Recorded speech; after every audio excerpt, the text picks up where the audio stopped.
I've seen them online. Sometimes those funny videos that get passed around from friend to friend, they're often advertisements like the one for Smirnoff teas meant to help boost a branding image.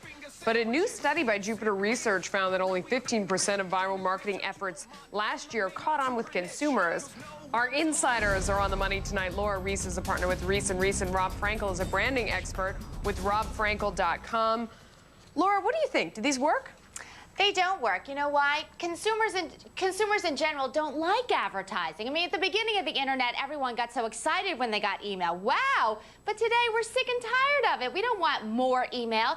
And these are just advertisements that lack credibility, and people are unwilling to do it. It's a gimmick, and gimmicks don't build brands. Rob, what do you think?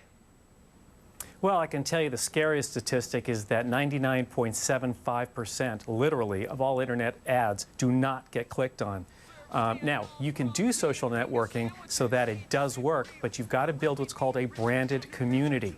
Those can get 3 to 9% response rates, but right now, 1/4%, you and I would get fired if we had those kind of response rates. But Laura, what we're talking about here are you know, the funny videos that people email to each other. If a friend says to you, hey, look at this, right. I mean, it seems like people are more likely to look on it. We're not talking about clicking on an ad on the side of, you know, website you're at, which no one does. Some of the viral campaigns have been very effective in reaching people and having people talk about it. The problem is they're talking about the subservient chicken. They're not talking about Burger King. What they lack, it's like traditional advertising. They might be funny, but no one remembers who the advertiser was. And in my opinion, that's not an effective campaign. Rob, how can you advertise effectively online? Because it seems like none of these things are working.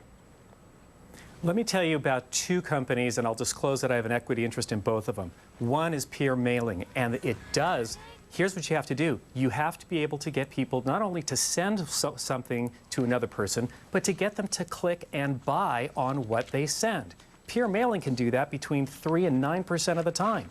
The other is a branded community, and we have a company called iLegions that does that, which basically gives people a reason to start socializing. In other words, most of the social networking you see now is like filling up Yankee Stadium but not having the Yankees show up. When you give people a purpose, usually a brand that they're really interested in, and then you can start promoting, you can start marketing and advertising to them, and those get sell-through rates of between 3 and 9%.